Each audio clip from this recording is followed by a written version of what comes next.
João anda a ouvir um podcast incrível. Devias ouvir também. Esquece, estou a poupar o telemóvel. Então ouves no computador. Não dá, também estou a poupar o portátil. A sério? Epá, tu fazes com cada filme. Filme? Olha, por falar nisso, também estou a poupar a televisão. Queres mesmo poupar? Mais vale ir à Vorten. E depois podes ouvir todos os podcasts que quiseres com a melhor tecnologia ao melhor preço. Vorten. O nosso forte é o preço.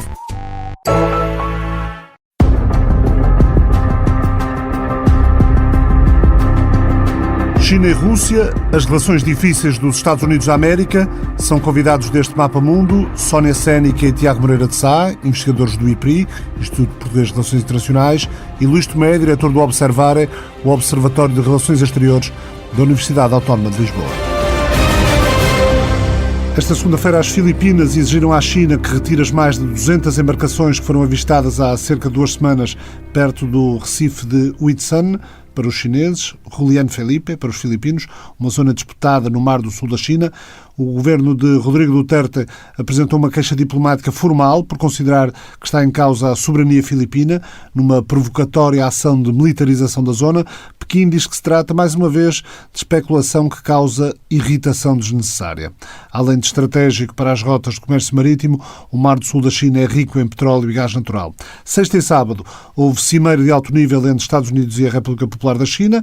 Em fevereiro, Joe Biden e Xi Jinping falaram ao telefone. Agora encontraram-se presencialmente os chefes diplomáticos, o secretário de Estado Antony Blinken e o ministro dos Negócios Estrangeiros chinês. Cimeira de palavras ao rubro entre duas grandes potências do século XXI, neste primeiro frente a frente desde que Biden tomou posse. Primeiro encontro de alto nível entre responsáveis americanos e chineses. Antony Blinken e Yang Jiechi trocaram palavras duras, mostraram diferenças irreconciliáveis. O secretário de Estado falou das profundas preocupações quanto aos muçulmanos uigures na província chinesa de Xinjiang. Washington qualifica de genocídio a atuação das autoridades chinesas na região e, aliás, esta segunda-feira os Estados Unidos anunciaram sanções contra dirigentes chineses por abusos sérios dos direitos humanos contra a minoria muçulmana uigur, um passo coordenado por Washington com a União Europeia, o Reino Unido e o Canadá. Na cimeira no Alasca, Antony Blinken puxou por outros pontos quentes: Hong Kong, Taiwan, ataques cibernéticos contra os Estados Unidos, intimidação económica por parte da China contra aliados dos Estados Unidos. Yang Jiechi respondeu dizendo que a China se opõe firmemente às ingerências norte-americanas quanto a assuntos internos da China e prometeu agir com firmeza, defendendo que é preciso que a Casa Branca abandone uma mentalidade de Guerra Fria e legado de confronto, acrescentando: os Estados Unidos não representam a opinião pública internacional e nem sequer o mundo ocidental. Quando Yang terminou, depois de mais de 15 minutos de intervenção inicial, sorriu e disse em inglês: "Este é um teste para o tradutor." Blinken rebateu que o tradutor deveria receber um aumento. Tempo de discurso, ou duração de discursos e honorários dos tradutores à parte. Luís Tomé, que comentário é que estas posições lhe merecem? Bom, não me parece que tenha havido grande surpresa. A administração Biden tem estado na linha de mostrar a centralidade daquilo que continua a chamar Indo-Pacífico para a agenda política externa desta administração e, em particular, preocupações acrescidas com a China. Isto, até certo ponto, representa uma linha de continuidade em relação à administração Trump. Eu recordo que a administração Biden ainda não retirou nenhuma das sanções contra a China e dirigentes chineses que vinham do tempo da administração Trump. Acrescem agora estas novas sanções, articuladas, aliás, com a União Europeia, como o Ricardo disse, com o Canadá e o Reino Unido. Fizeram uma exibição de força logo escassos dias depois da tomada de posse no Mar da China do Sul. Fizeram uma primeira cimeira formal a convite de Biden, embora virtual, do Quad, portanto com o Japão, a Austrália e a Índia também. Fizeram a primeira visita aos dois secretários de Estado da Defesa e de Estado ao Japão e à Coreia do Sul. O secretário da Defesa foi para a Índia e depois o Blinken e o National Security Advisor reuniram então em Anchorage na reunião 2+2 com os dirigentes chineses. Ora, não se presumia que saíssem grandes questões, foi um encontro, eu diria, de apresentação de posições. Ainda estamos numa fase de relativo teste. Agora, o tom foi um bocadinho, digamos, mais tenso do que até se esperaria, pelo menos é o que é reportado, e esconde uma parte das conversações que também é relevante, que foi a abertura das duas partes, China e Estados Unidos, para colaborarem em 3 áreas. Ambos reconhecem que, apesar das tensões e da competição, é impossível não dialogarem e cooperarem na questão da crise climática, na questão do controle da pandemia e da recuperação económica, porque estamos a falar, por exemplo, dos 2 maiores emissores de gases poluentes do mundo, das 2 maiores economias do mundo, dos 2 maiores importador e exportador, e, portanto, se não encontrarem patamares de entendimento nestes domínios de interesse mútuo e global, é muito difícil que ultrapassem as muitas divergências que se acumulam, desde a questão de Hong Kong, uigures, democracia, direitos humanos, Taiwan, Mar da China do Sul, Mar da China Oriental, e, portanto, há muita coisa em cima da mesa. A dúvida é saber qual é o ponto de acomodação entre interesses comuns no meio de tantas divergências. Tiago Moreira de Sá, esta cimeira no Alasca representa uma viragem no modo recente de conduzir a política externa americana, uma vez que o Departamento de Estado e o Conselheiro Nacional de Segurança, Jake Sullivan, tiveram contactos prévios com parceiros e aliados antes do encontro com os chineses. Blinken voltava do Japão e da Coreia do Sul. Já tinha havido o primeiro encontro virtual de líderes do Quad, de Biden com os primeiros ministros da Austrália, Índia e Japão.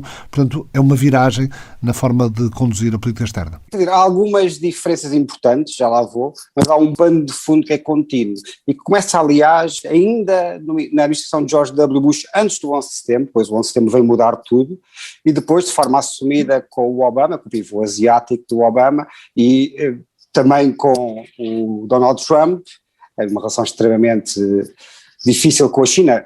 O aspecto mais visível, mas foi muito mais do que isto, foram as guerras comerciais e de tarifas, e agora com Joe Biden. Isto tem a ver com aquilo que falámos várias vezes, que é a transição de poder em curso no sistema internacional, que é sobretudo uma transição de poder entre Estados Unidos da América e China.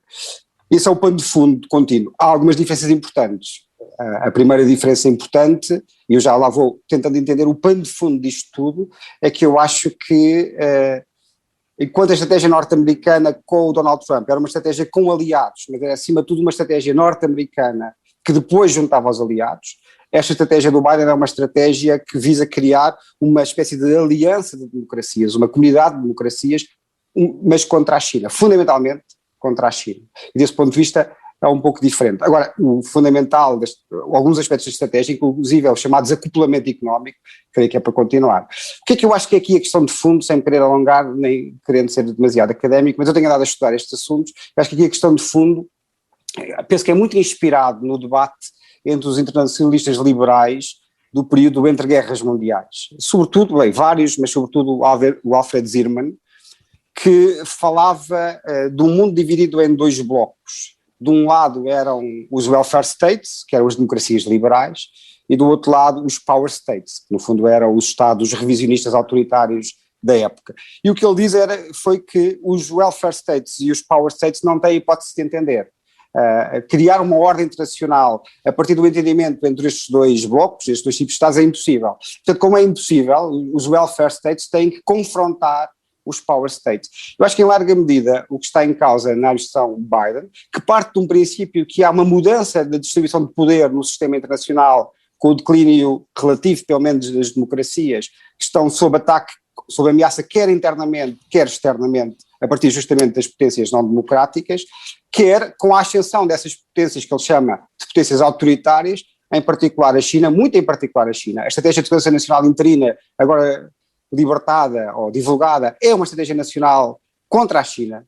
A Rússia vem a seguir, mas a uma longa distância da China, e inclusive diz-se, preto no branco, que a China é a única potência capaz de desafiar de forma sustentada a ordem internacional.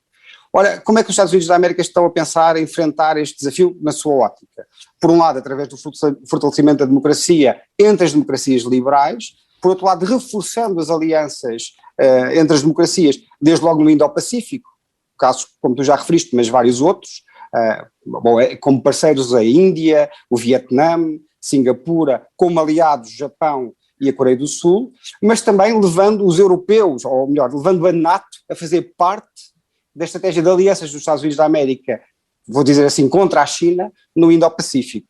E o Carlos Gaspar falou, foi a primeira pessoa pelo menos que ouvi falar disso, mas agora fui descobrir também nos debates dos internacionalistas liberais do período entre guerras, algumas ideias próximas disto, ou pelo menos que inspiram isto, que é esta ideia de criar uma ordem própria das democracias liberais, para fazer frente às potências não democráticas.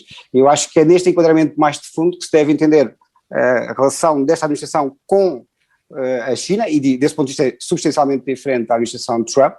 A identificação da ameaça da ascensão da China não, mas a forma de lidar com a China sim, por um lado, e por outro lado também, mas num plano, digo, isso na estratégia de segurança nacional é muito claro, num plano bastante diferente na própria relação com a Rússia. São as duas potências, do ponto de vista norte-americano, as duas potências autoritárias revisionistas. Tiago, escreve Michael Shoebridge, do Instituto Australiano de Política Estratégica, no site The Strategist, que é agora muito claro que qualquer esperança vaga que houvesse de Pequim, de que Joe Biden seria Barack Obama parte 2 e trabalharia desesperadamente para contemporizar com Pequim, apesar da falta de reciprocidade, essa esperança vaga acabou. O presidente Biden é um animal político transformado face ao vice-presidente Era Obama, escreve Shoebridge. Não será ainda prematuro afirmar isto? Talvez não, mas o próprio Barack Obama veio dizer recentemente nas suas memórias que se não tivesse sido o colapso financeiro de 2007 e a grande recessão que se seguiu, teria lidado com a China de uma forma muito diferente. Foi precisar da China para fazer face a esse colapso financeiro que o levou, no fundo, a ter uma relação mais, não sei bem o termo, mas mais de uma melhor relação com a China. Agora, o que é que há em relação ao Biden que nós sabemos? É que a relação que ele tem com a China é uma relação que, de alguma maneira, enterra de vez, se calhar já estava enterrado no Obama e as circunstâncias não o permitiram, mas enterra de vez uma certa ilusão dos liberais, dos internacionalistas liberais, das relações internacionais, de que se abrisse aí a ordem internacional liberal à China e fizessem a China fazer parte dessa ordem liberal, das suas instituições, a China ia-se, por um lado, moderar e gradualmente ia-se tornar uma potência liberal, um país liberal e democrático. Ou seja, no fundo, se o mundo liberal democrático se abrisse à China, seria uma questão de tempo até que a China se tornasse uma potência também liberal democrática. Acho que hoje em dia ninguém tem essa ilusão nos Estados Unidos da América, nem entre a elite, nem entre a administração Biden, nem dos dois partidos, inclusive o Partido Republicano, nem entre a opinião pública. Luís Tomé, também deve ficar claro que para a liderança dos Estados Unidos e para os parceiros e aliados de Bruxelas a Londres, Nova Delhi, Tóquio, Seul, Taipei, Hanoi, Ottawa, Canberra, que qualquer redefinição positiva das políticas chinesas centrais pelo secretário-geral Xi Jinping com o fim da era Trump também simplesmente não vão acontecer. Não sabemos. Eu, aliás, não partilho inteiramente de alguma das perspectivas que o Tiago apresentou, porque não vejo a questão tão dicotómica. Preto e branco, a competição, o rival, as coisas são mais complicadas. O mundo hoje é muito diferente daquele em que Joe Biden foi vice-presidente dos Estados Unidos. A China é diferente, tem mais poder do que tinha há 4 anos atrás. E há aqui um problema que a administração Biden vai ter que resolver interna e externamente, porque, de facto, a administração Biden coloca no centro da sua política externa a questão da democracia e dos direitos humanos. E nós estamos a ver apenas esta questão como se fosse meramente anti-China e anti-Rússia.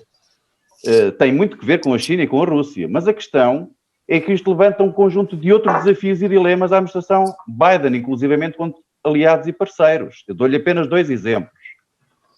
Têm crescido de tom as críticas em relação à democracia indiana. Nós temos visto nestas semanas a administração Biden com grandes relações com a Índia. Ainda agora o secretário da Defesa foi à Índia pedir para a Índia não concretizar alguns negócios de compra de armamento em relação à Rússia. Mas é verdade que a Índia hoje se desviou de alguns parâmetros de democracia comparativamente àquilo que era a chamada maior democracia do mundo pela dimensão da população. Outro exemplo é a Turquia. A Turquia é um membro da NATO.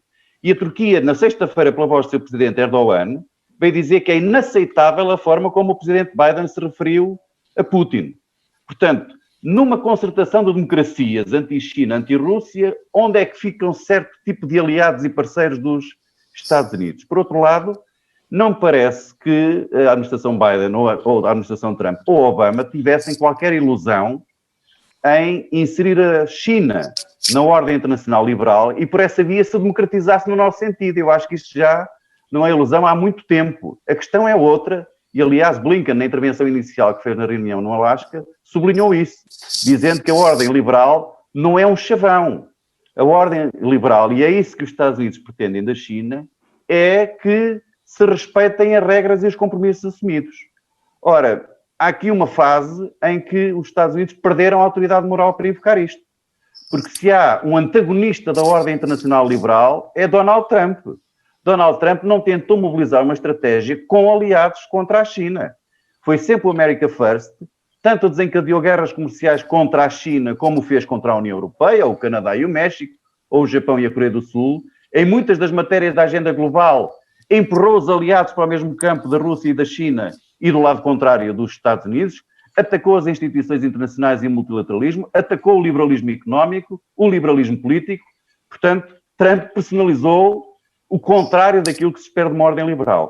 Eu acho que o que Biden está a fazer, e é uma diferença muito grande em relação a Trump, o Tiago estava a sublinhar isso, é mobilizar os aliados e os parceiros para levar a China a ter um outro tipo de comportamento. Um comportamento que respeite certas regras e certos compromissos, que respeite os quadros institucionais que existem e, no fundo, abdique um pouco da postura mais assertiva que existe. Agora, todos nós sabemos que uma potência, uma vez mais forte, e a China tem hoje mais poder nacional abrangente do que tinha, vai sempre tentar conformar as regras, os valores, as instituições de acordo com os seus interesses. Mas reparemos nesta ambivalência. Ainda agora nestes encontros, quer do Quad, quer dos dois ministros, digamos assim, americanos, nas visitas ao Japão e à Coreia do Sul, enfatizaram o respeito que a China deve ter pela Convenção das Nações Unidas do Direito do Mar e por assumir aquilo que foi a decisão do Tribunal Arbitral sobre o Mar da China do Sul em 2016. Porém, os Estados Unidos não são parte da Convenção das Nações Unidas sobre o Direito do Mar e, portanto, estas ambivalências dão sempre margem para Pequim poder ir jogando. Finalmente, o último ponto a propósito da perspectiva que o Tiago referiu, e eu não estou tão certo, de que a administração Biden vai insistir no desacoplamento em relação à China, no desacoplamento económico. Eu não estou certo porque Biden deve ter percebido o sentido dos aliados e dos parceiros nestes meses, quer imediatamente antes de tomar posse, quer já depois de tomar posse. Trump insistiu nisso, e insistiu sozinho, e perdeu.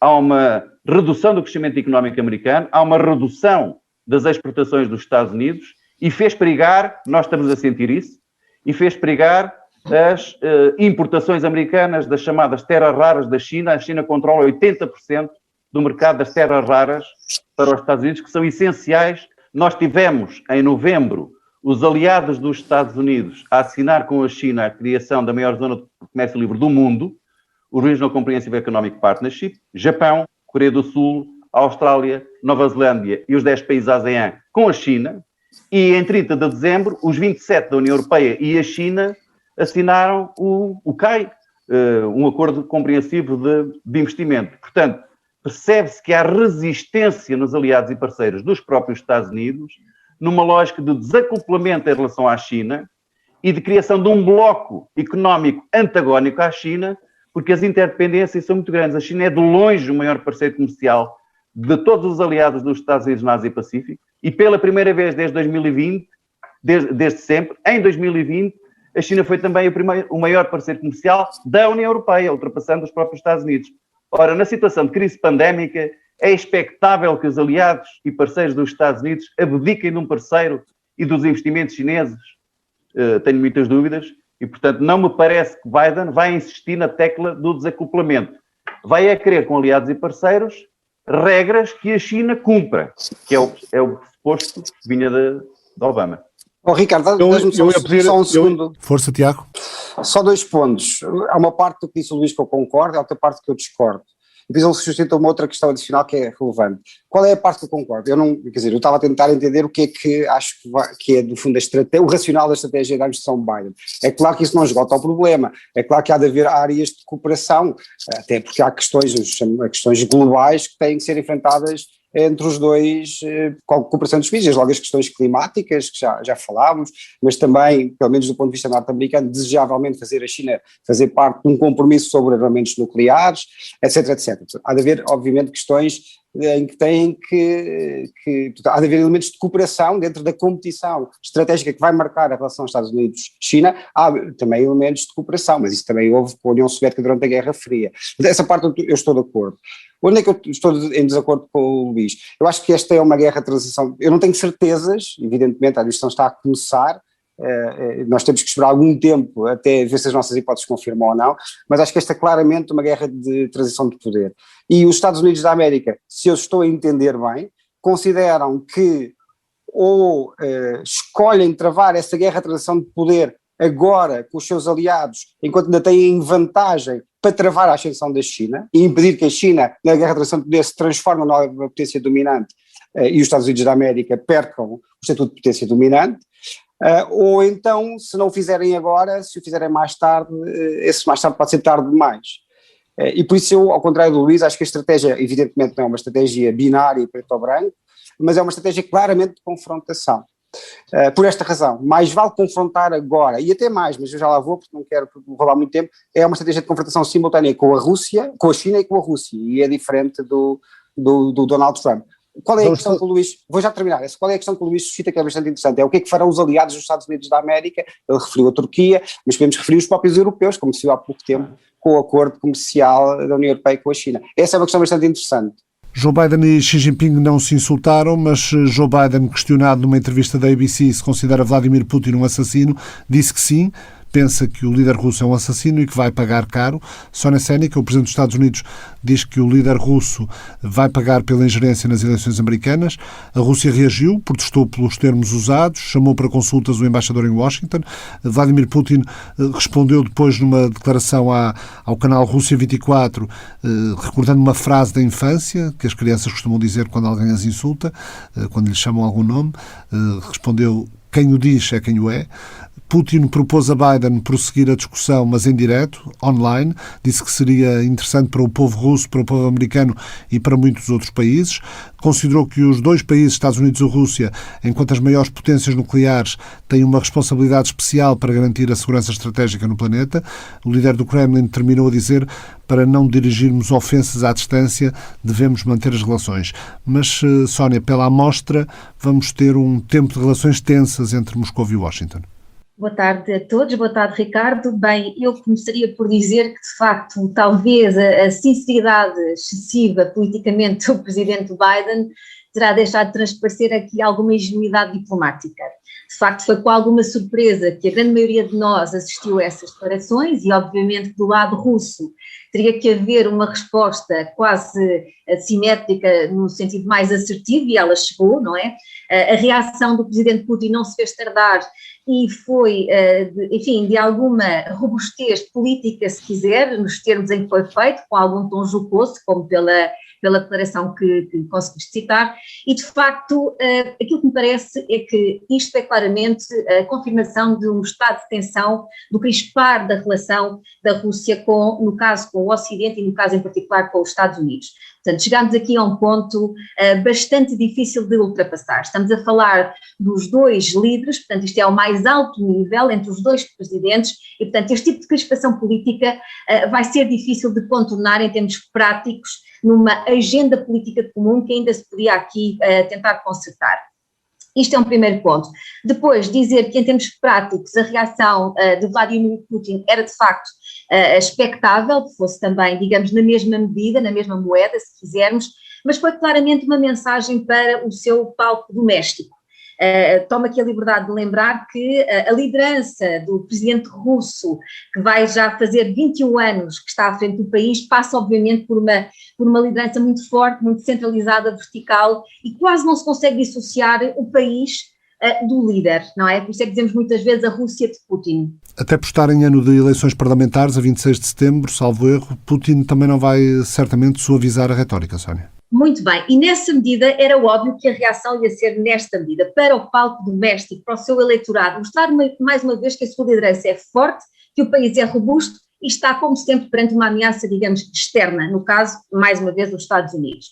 E, portanto, obviamente que houve reações várias. No plano, obviamente, internacional, tivemos logo o Ministro dos Negócios Estrangeiros Lavrov a rumar à China para se encontrar com o seu homólogo chinês, para encetar ali uma ronda de negociações e de conversações ao mais alto nível, onde ele deixou bem claro, e um bocadinho na senda desta crispação com os Estados Unidos, que de facto agora o maior parceiro estratégico passaria então a ser, e o mais importante seria a China.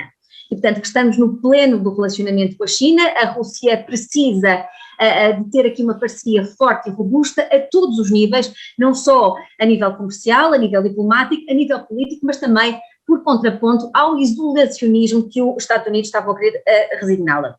E eu agora passaria só aqui um bocadinho naquilo que foi dito ao início, nesta fase de debate dos dois outros interlocutores, dizer que o que me parece é que Biden deixou claro a linha, tem sido a linha seguida, como já muito bem foi dito aqui, dos últimos anos da administração norte-americana, ou seja, o foco é cada vez mais, digamos, a Ásia, no caso, conter a China.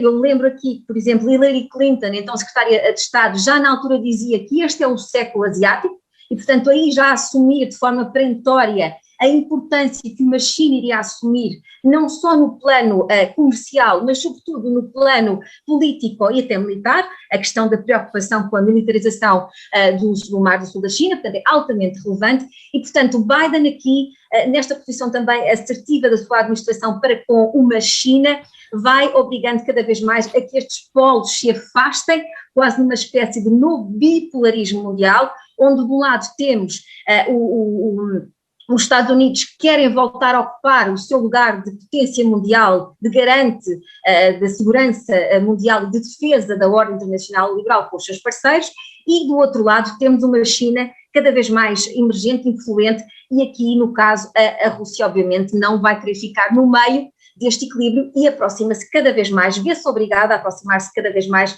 ao seu parceiro chinês. E, portanto, nesta medida, e também não querendo entrar muito na questão académica, mas tomando aqui um bocadinho a abordagem que foi dada, por exemplo, por dois académicos da RIAC, onde eles dizem claramente que se percepciona as diferenciações e as assimetrias e o porquê desta crispação entre estes dois polos.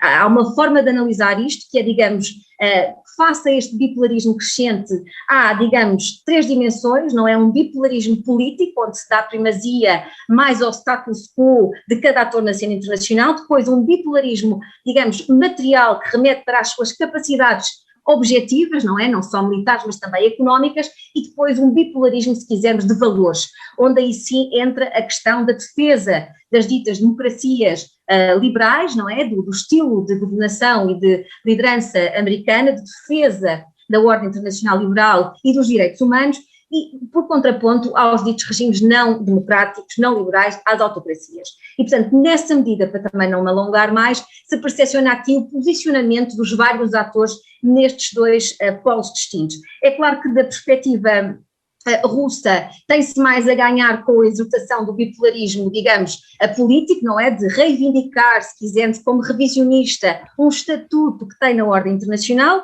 Da parte chinesa, se calhar aponta-se mais para o bipolarismo material, das capacidades reais que tem, aliás, e que, portanto, quer ocupar e exige um respeito pleno dos outros interlocutores, e no caso dos Estados Unidos, mas aqui a parte americana, que é a defesa no plano dos valores. E eu acho que a crispação neste momento entre estas duas partes, se quisermos pôr assim as coisas, é de facto ao nível dos valores. É nessa medida que os pacotes de sanções são submetidos e aprovados não só contra a China, mas também contra a Rússia, é com base na defesa dos direitos humanos, dos valores advogados pelo Ocidente. E, portanto, vai ser muito difícil, como disse muito bem o Luís Tomé, conjugar estas duas dimensões, não é? Aquilo que de facto é a defesa dos valores com o que de facto é necessário na prática, não só em termos económicos, de relação conjunta, não é, de concertação de posições, mas também, por exemplo, em temáticas transversais, como por exemplo não só a questão climática, mas também a questão da pandemia. Foi muito perceptível que a resposta num primeiro momento para fazer face à luta pandémica foi, primeiro, um plano nacional que se viu que não era produtivo e teve que se passar logo para um plano multilateral, se quisermos, e agora neste momento estamos aqui numa, eu não gosto de ser guerra das vacinas, mas mais numa diplomacia das vacinas. E, portanto, fico por aqui. Tiago, são bons sinais que a administração Biden pareça querer desenvolver e liderar face à China uma política multilateral, ou estas trocas de argumentos entre Estados Unidos e China e entre Estados Unidos e Rússia são uma demonstração dos limites do multilateralismo? Em rigor, o Biden não tem falado muito em multilateralismo. Também quem me chamou a atenção para isso foi a Diana Soller. O Biden tem falado em ação coletiva. Raramente, na estratégia de segurança nacional em Trina e noutros documentos, raramente usa o termo multilateralismo. A ação coletiva pode ser uma espécie de multilateralismo de outro tipo, não igual àquilo que nós estávamos habituados a ver no passado, não tão ligado àquelas alianças permanentes, embora neste caso também com os aliados permanentes, ou regimes internacionais, organizações internacionais, mas mais, até porque para a administração Biden, a ordem internacional feita destas organizações internacionais e dos regimes internacionais está a ser bloqueada, por exemplo, na Organização Mundial de Comércio e noutros sítios, quer pela China, quer pela Rússia. Portanto, é preciso criar, no fundo, uma espécie de, não é uma nova ordem, mas reformar a ordem com os tais aliados democráticos, de maneira a fazer a ordem funcionar. Portanto, eu acho que é por aí que ele não fala muito, não usa muito o termo multilateralismo, e sim ação coletiva. Agora, claramente que é uma estratégia para fazer com os aliados. Os aliados são claramente identificados. Os aliados são, há uma espécie de ranking de aliados. Os aliados são a NATO, o Japão, a Coreia do Sul. E depois há os parceiros. E os parceiros são a Índia, o Vietnã, Singapura, Austrália, Taiwan e Austrália, exatamente, estava-me a faltar. Não, a Austrália é dos aliados. A Austrália é dos aliados. A Austrália é dos aliados. Nova Zelândia, faltava um parceiro e um aliado. O parceiro que faltava era a Austrália e o aliado a Nova Zelândia. E claramente a estratégia é para fazer com os tais aliados democráticos. E porquê? Bom, em larga medida pelo que eu comecei por dizer, que para o Biden, mas no texto que ele publica durante a campanha eleitoral, ele começa precisamente por aí, ele acha que as democracias estão sob ameaça.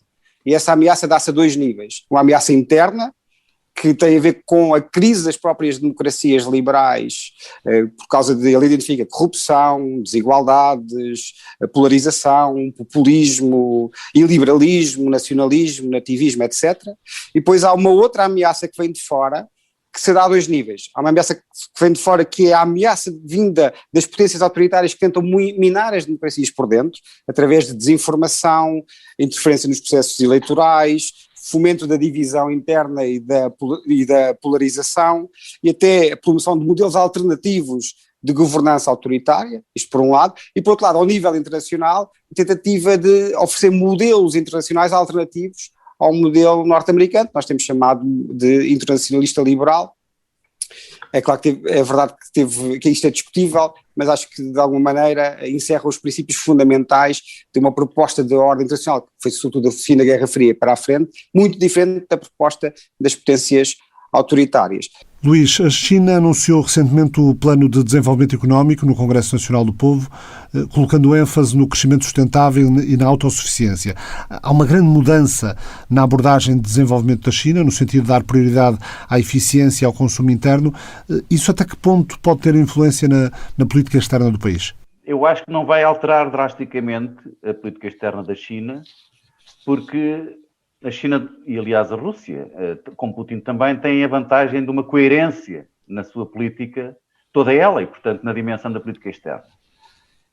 E nessa coerência traçada desde o final dos anos 70, houve nos últimos anos uma evolução que já estava prevista de privilegiar o mercado interno, o gigantesco mercado interno chinês. Privilegiar também uma dimensão de um salto qualitativo. Em 2015, a China lançou um duplo plano quinquenal, portanto, a 10 anos, 2 vezes 5, o Made in China 2025, com o objetivo de tornar a China a potência líder da quarta revolução industrial. E, portanto, aquilo que foi agora aprovado na Assembleia Nacional Popular não é propriamente muito estranho àquilo que vinha do anteriormente. Mas, já agora, que estou no uso da palavra, também gostava de introduzir aqui 2 ou 3 ideias a propósito do que vem sendo dito. Porque eu acho que nós não podemos olhar a situação atual, e China, Estados Unidos, e China e Rússia, com o quadro mental de Guerra Fria. É errado fazê-lo. O mundo é muito diferente. E, portanto, insistir na dicotomia, Estados Unidos e os seus aliados de um lado, a Rússia e a China do outro, numa lógica de democracias liberais de um lado, face àquelas que não são as democracias liberais do outro, deixa pelo meio escapar muita coisa numa rede que é muitíssimo mais complicada. O sistema... Luís, desculpa só para dizer uma coisa, mas quem diz isso é o Biden, não sou eu. Está nos documentos do Biden. Não estou a dizer... Bem, porque há outras coisas que também estão.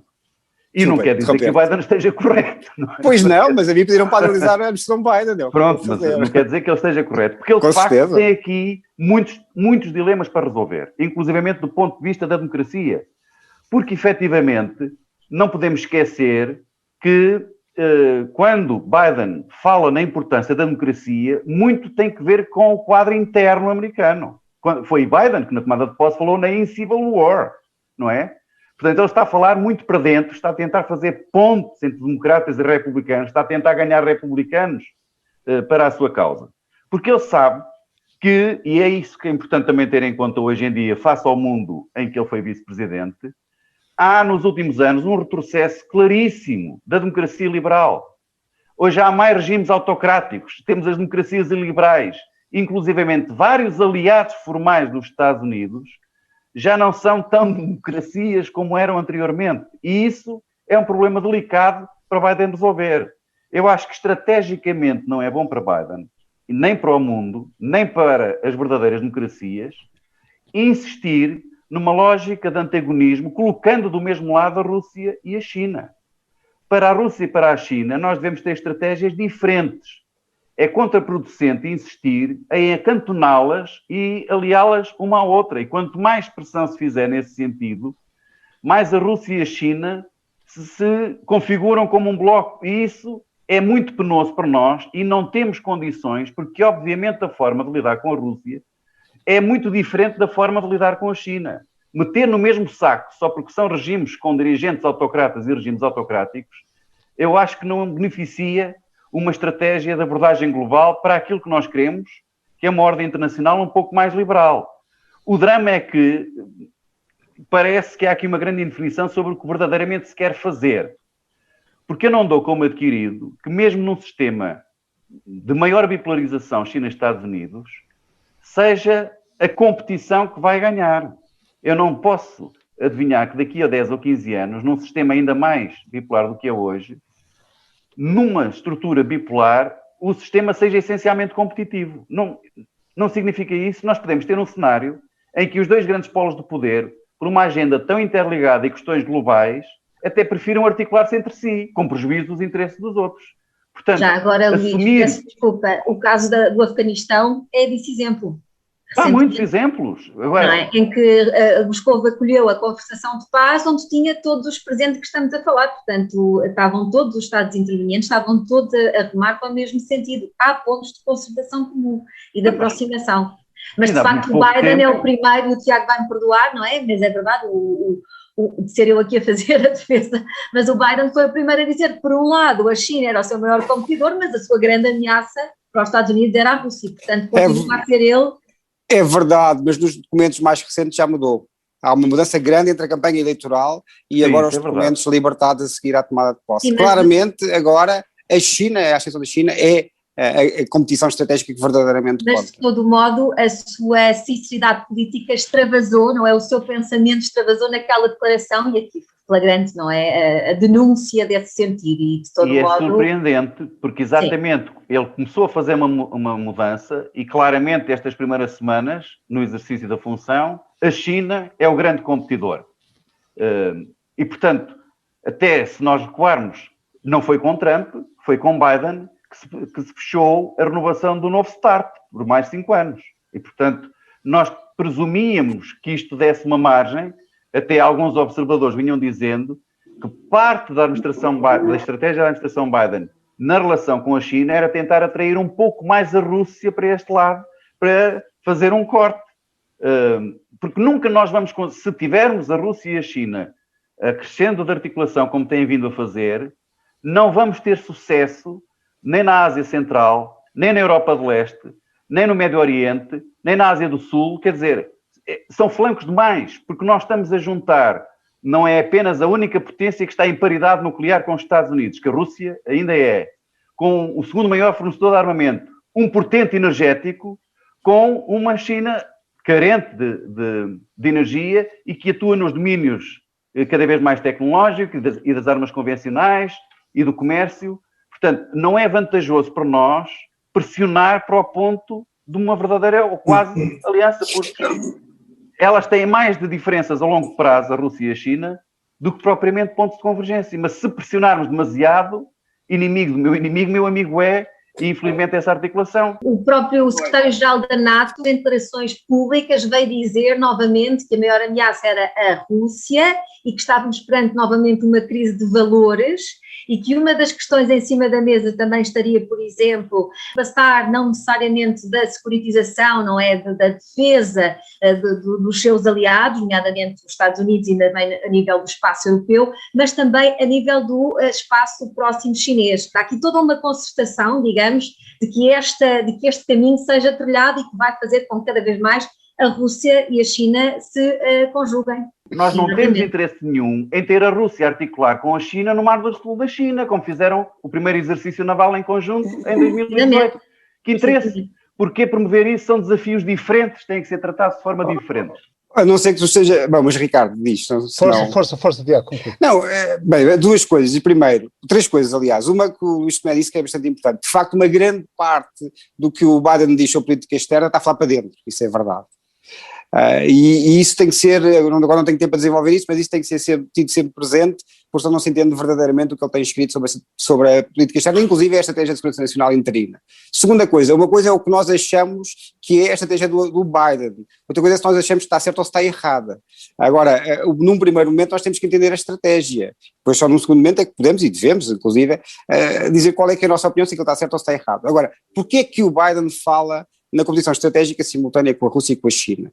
Em larga medida também acho que é muito inspirado no tal debate entre os internacionalistas liberais dos anos 30, do período entre guerras, claro, com um mundo completamente diferente, quase um século depois, porque ele está convencido, depois sobretudo da tentativa da reset policy com o Biden-Obama ter fracassado, sobretudo ter fracassado depois da questão da Ucrânia e da anexação da Crimeia, ele está convencido que não há forma de entendimento com a Rússia, que não se pode confiar na Rússia e que não há, por mais que os Estados Unidos da América façam, e não ser numa posição de força, não é possível qualquer espécie de entendimento com a Rússia.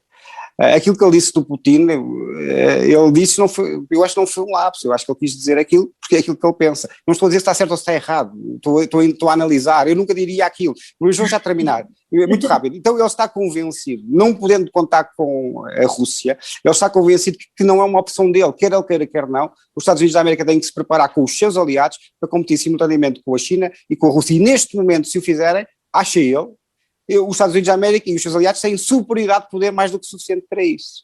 Mas eu também concordo com o Luís Tomé quando o Luís Tomé diz que o grande, digamos, Estado disruptor nem é propriamente a Rússia, é dentro da NATO uma Turquia. Isso é uma preocupação flagrante e tem toda a razão quando alerta para isso.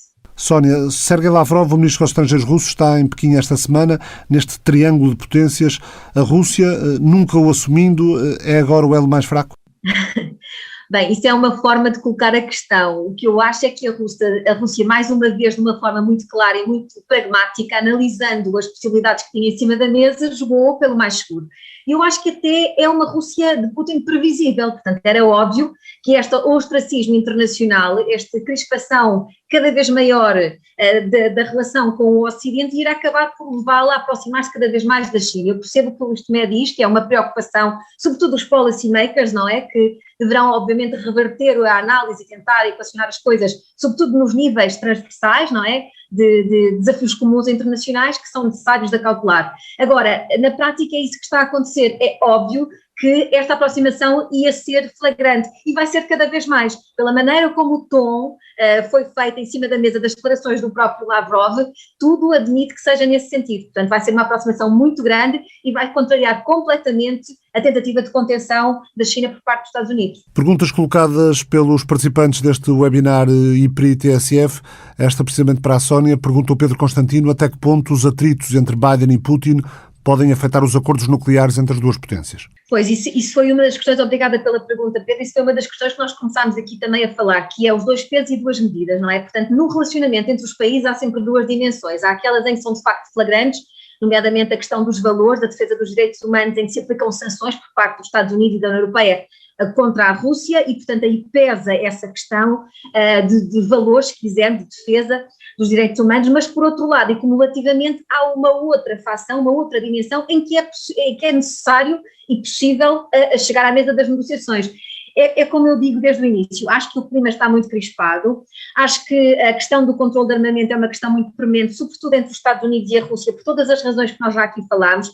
Acho que a prorrogação do START é um ponto de partida muito relevante, mas obviamente que isto vai trazer aqui mais entropias num futuro próximo, e portanto vão ter que ser dirimidas, mas a partir do momento em que há um clima a nível da high politics, o mais elevado nível entre as duas lideranças, em que se chama o embaixador russo que estava em Washington de volta à casa, é sinal de que as coisas não vão ser pacificadas nos próximos tempos. Portanto, vamos ter que aguardar. Obviamente também o presidente Biden disse que a reação ia ser vista a curto prazo, também estamos expectantes. No entanto, este pacote de sanções já é bem clarificador, não é? Portanto, já atinge, digamos assim, um círculo restrito próximo ao presidente Putin, nomeadamente em termos de algumas entidades próximas que têm os tais bens e patrimónios no exterior, as proibições de circulação e tudo mais. Portanto, isto já começa a ser confrangedor e redutor a vários níveis. De onde é que se poderá passar para um patamar de restabelecer as relações, para um plano negocial? Creio que seja difícil, dado o tom das relações recentes e do nível negocial difícil que se encontra neste momento. Para o Luís Tomé, pergunta de Rui Arcanjo, tendo em conta aquilo que mencionou sobre a Convenção das Nações Unidas sobre o Direito do Mar, qual é a sua opinião sobre as chamadas Freedom of Navigation Operations, operações de liberdade de navegação realizadas pelos Estados Unidos, não só no Pacífico, mas também em algumas zonas do Índico? Muito obrigado pela questão. É bastante simples, os Estados Unidos fazem-no há mais de um século. Está enunciado nos 14 pontos de Wilson, estava nos postulados pós Segunda Guerra Mundial, estava nos postulados pós-Guerra Fria, e ainda bem que os Estados Unidos o fazem com seus aliados e parceiros, porque se 95% do comércio mundial ocorre nos mares, nós temos que manter o acesso livre aos Global Commons. Não podemos entrar numa lógica de mare nostrum e mare clausum. E algum comportamento, nomeadamente da Rússia, no Mar Negro, e da China, no Mar do Sul da China, e também no Mar Oriental, vão nesse sentido. E, portanto, não parece, não está ligada à questão da Convenção das Nações Unidas sobre os Direitos do Mar. Isso retira-lhe alguma autoridade moral quando acusa a China de não respeitar a decisão de um tribunal arbitral, mas não interfere aliás, que vem ocorrendo com cada vez maior, com menos distanciamento, as FONOPs, as operações de livre navegação dos mares. Ainda agora vai ocorrer uma outra, até não apenas com os membros do Quad, mas também a França a participar. Pergunta Ângelo Candungo para o Tiago Moreira de Sá se estamos a caminhar para uma nova polarização com uma interface chamada Rússia. E junto a esta questão, outra da Maria Regina, que pergunta se estaremos perante um multilateralismo seletivo. Vamos ver. Nós estamos num processo de transição de poder. Nós não podemos antecipar como é que esse processo de transição de poder vai acabar. Se vai acabar numa bipolaridade, numa multipolaridade. Agora, ou uma coisa... enfim, terá que ser alguns entre estes dois sistemas internacionais, sendo que podem ter configurações dentro, quer da bipolaridade, quer da multipolaridade, depois algumas nuances.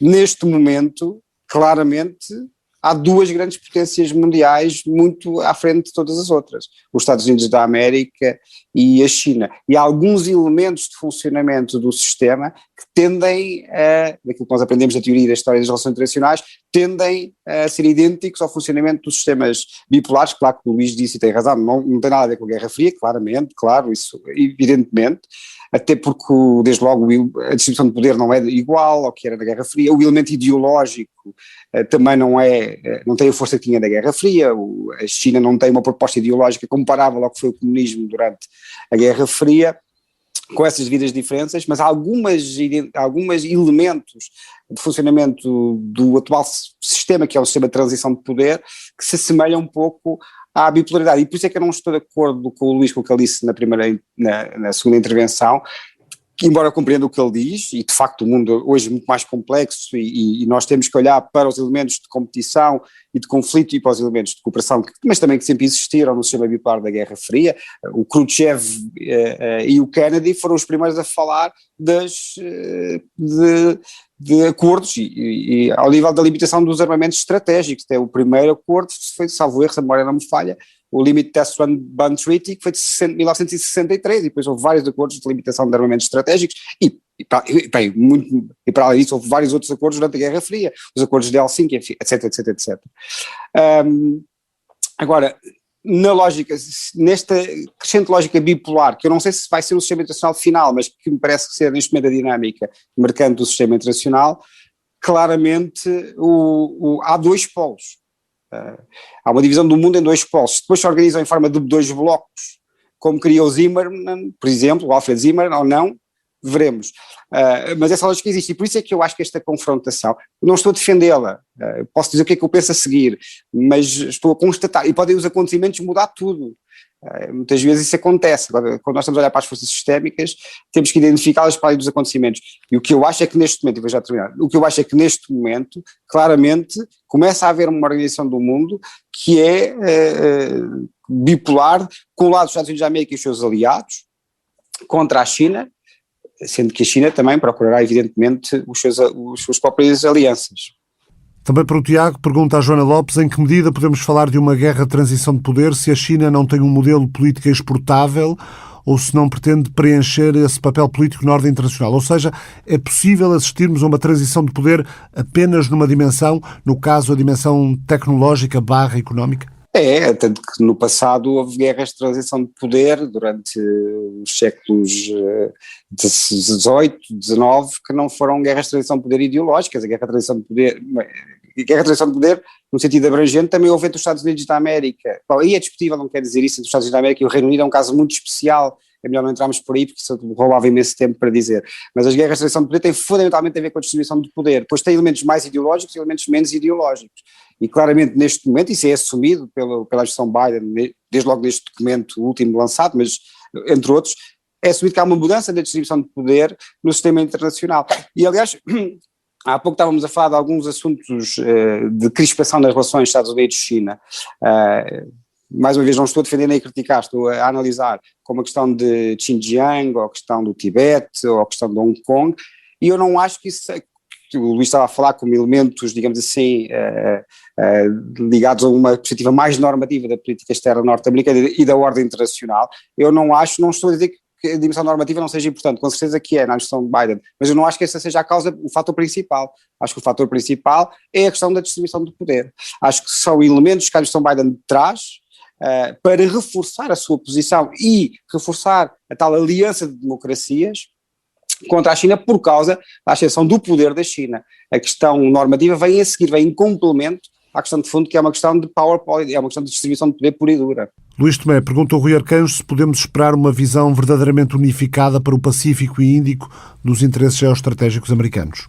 Bom, se for uma visão ou uma política, uma estratégia unificada dos Estados Unidos para o Indo-Pacífico, sim, mais coerente na dimensão da economia, da segurança, da diplomacia, na articulação dos vários vetores, isso sim. Se for no sentido de um bloco liderado pelos Estados Unidos na Ásia-Pacífico ou no Indo-Pacífico, como quiserem chamar, anti-China, tenho isso com muito mais dificuldade. É por isso que rejeito o discurso que fala nos blocos. Ainda há pouco o Tiago estava a referir exatamente isso, porque os blocos remetem-nos para um quadro que não existe. Mas que bloco é que os Estados Unidos podem liderar anti-China? Há um bloco europeu? Portugal está num bloco anti-China? A China não só tem parcerias bilaterais com muitos países europeus, como tem uma parceria bilateral com a União Europeia, com o Reino Unido, como tem a China, mais 17 países da Europa Central e Oriental e a Grécia, são múltiplos canais. Portanto, é muito, eu diria, impossível pensar isto em termos de blocos, porque as coisas estão completamente misturadas. Portanto, eu não vejo isso. O que eu vejo, e o Tiago tem razão, é uma tendência forte daquilo que nós conhecemos das variáveis para uma crescente bipolarização, que já existe, destacam-se das outras, e essa tendência, provavelmente, que conhecemos, tenderá a acentuar-se ainda mais no futuro. mas tenderá num quadro de grande complexidade. Porque nós, no momento, temos a Índia, que, para além da parceria bilateral que tem com a Rússia e com a China, a fazer parte do triângulo estratégico com a Rússia e com a China, a ingressar na Organização de Cooperação de Xangai, e começam muitos a dizer, que perdemos a Índia para o lado lá, para o eixo Rússia-Índia, e passado pouco tempo temos um confronto militar direto pela primeira vez em 45 anos, na fronteira entre a China e a Índia. Isto é muito fluido, nós estamos num momento da política internacional muito fluido. É por isso que eu creio que a administração Biden está a reconhecer, ainda está a adaptar a sua estratégia, mas está a reconhecer não só que os Estados Unidos já não têm a capacidade que tinham no passado para mobilizar e para coagir, isso é fundamental, como no novo mundo eles vão tendo que se adaptar àquilo que outros aliados e parceiros também percepcionam e entendem. E essa é uma diferença substancial em relação a Trump, que não olhava para o que os aliados e parceiros queriam, e pelo menos Biden dá essa indicação. E não me parece, pelas variáveis que conhecemos, que haja um unanimismo nos aliados e parceiros sobre a China como um inimigo. Quando o Tiago dizia bem, no tempo da Guerra Fria houve muitos acordos entre a União Soviética e os Estados Unidos. Claro que houve. Mas alguma vez a União Soviética era o maior parceiro comercial de um aliado formal dos Estados Unidos? A China é de todos. De todos. Não é? Isso é um quadro completamente diferente. Alguma vez a economia americana dependeu da União Soviética como depende hoje da China? Isso é um quadro completamente diferente. E quando nós falamos, nós vamos para lá de alguns acordos episódicos. Entre 2000 e 2018, portanto, o momento em que cresceu esta bipolaridade, entre 2000 e 2018, em 190 resoluções do Conselho de Segurança das Nações Unidas a punir Estados pelo seu comportamento, a Rússia e a China estiveram com os Estados Unidos em 182, em 190. Só em 8 é que não. Portanto, claro que nós podemos pegar nas 8 e sobrevalorizá-las. Há muitas diferenças. Mas isto para dizer que o mundo é muito mais complexo. Pensar isto apenas em termos de blocos não me parece correto para explicar o sistema internacional tal qual existe. Agora, há um risco acrescido que é bom, e nós vimos discutindo, e eu sei que o Tiago também partilha desta opinião, porque tínhamos no ano passado a discutir, à medida que os Estados Unidos aparecem antagónicos, fomentam a cooperação e a articulação entre a China e a Rússia. Mas, ao mesmo tempo, à medida em que a Rússia e a China se mostram assertivas e confrontacionais, os outros também tendem a aproximar-se uns dos outros. E, portanto, como a China agora passou a ser mais confrontacional e mais assertiva do que era, há uma resposta. É o lado contrário da ascensão à categoria de quase superpotência, é os outros assumirem a China já não como panda benigno, que apenas é um parceiro interessante do ponto de vista comercial, mas que representa imensos perigos e desafios. E desse ponto de vista, paga a fatura da sua assertividade. Onde é que vai haver esse equilíbrio é que nós não sabemos exatamente qual é o ponto de equilíbrio e se vai acontecer com mais ou com menos confronto. Muito obrigado, Luís Tomé, Sónia Sénica, Tiago Moreira de Sá. É o fim do Mapa Mundo, parceria da TSF com o Instituto Português de Relações Internacionais. Está a ouvir pela rádio. Posso dizer que online e em podcast há uma versão alargada deste programa. O Mapa Mundo regressa na próxima semana. O Mapa Mundo é uma parceria da TSF com o Instituto Português de Relações Internacionais. João anda a ouvir um podcast incrível. Devias ouvir também. Esquece, estou a poupar o telemóvel. Então ouves no computador. Não dá, também estou a poupar o portátil. A sério? Epá, tu fazes com cada filme. Filme? Olha, por falar nisso, também estou a poupar a televisão. Queres mesmo poupar? Mais vale ir à Vorten. E depois podes ouvir todos os podcasts que quiseres com a melhor tecnologia ao melhor preço. Vorten, o nosso forte é o preço.